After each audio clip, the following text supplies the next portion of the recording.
Tears today at this Srinagar home for Mohammad Shafi Parekh, a tailor killed working at the police station in Nowgam last night, trying to steal sacks of explosives that had been brought from Delhi, the very explosives used in the tragic bombing in Delhi. This time, 9 people killed and 32 injured, many of them seriously, when the explosives apparently detonated accidentally last night. Those working in the area, mostly severely injured, say the explosion took place probably because police officers were trying to seal the evidence. There is sacks of explosive with lacquer, with red lacquer, which is often used to mark a seal, or perhaps somebody lit a match. In any case, a massive explosion which took down windows and shook people out of their beds over 10 kilometers away.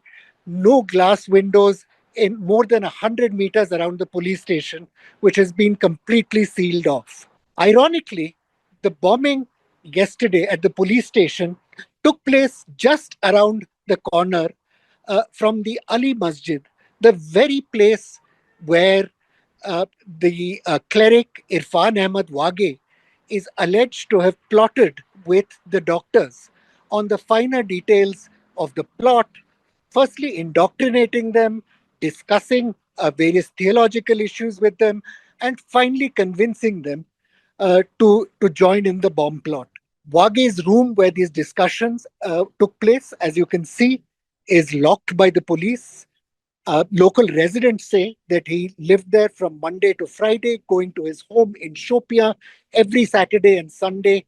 Uh, he has his wife and parents both live in Shopia. He's the father of a small child, and his wife is pregnant, expecting their second child. Wage is alleged by police to have been a close associate of a well-known terrorist called Mohammad Muzammil Tantre. Muzammil Tantre was killed some years ago, and the weapons cache he left behind is are the very guns now alleged by police to have been given by Wage to the remaining members of the group.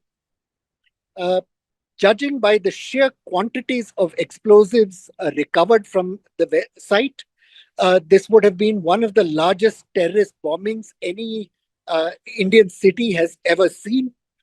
Just yesterday, one part of that consignment completely destroying homes and cars because of an accidental explosion.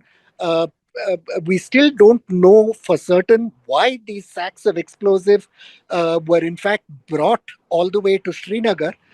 Police have said that they were conducting forensic testing, but legally, a certificate could have been issued in Faridabad, and this equipment, the sacks of explosive, could have been kept over there pending trial. Uh, Doubtless, an explanation will emerge in coming days and hours. But it is one of those very strange, almost filmic irony that the bomb plot began just up the road to my right. That there was a bombing using as a consequence of that plot in Delhi, and yesterday night a bombing just a few hundred meters up the road from where the bomb plot began. Truly a surreal set of events. Well, what comes next in this investigation? Many high ranking politicians coming to commiserate with the police over here. Talk of moving some of the most severely burned people either to a military base in Udhampur or possibly to specialist hospitals in Delhi, which can treat burns better than here. But police still saying they're looking potentially for more associates of this group. There is a complete lack of clarity over where Dr.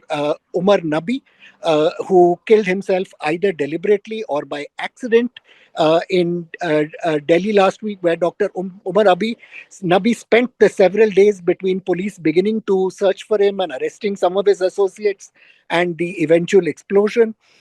There's also questions over what kinds of links Wage may have had with other individuals.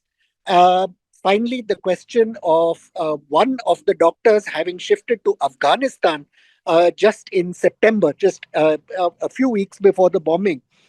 Again, raising many, many questions. There are suspicions, as the print first reported, that the members of this plot were in touch with handlers of one group or another in Afghanistan. That group could be the Jaish-e-Mohammed. That group could be Ansar Ghazwatul Hind, as the Kashmir chapter of Al Qaeda is known, or the Jaish-e-Mohammed.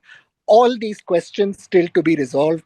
And on top of all this, we have this tragic and horrible accident which has claimed lives, for which answers will have to be given. How this sloppiness could take place, what protocols were in place or potentially violated that enabled this blast to take place. I'm Praveen Swami in Srinagar, and I'll be bringing you more on this investigation and some in depth stories as the hours and days go by.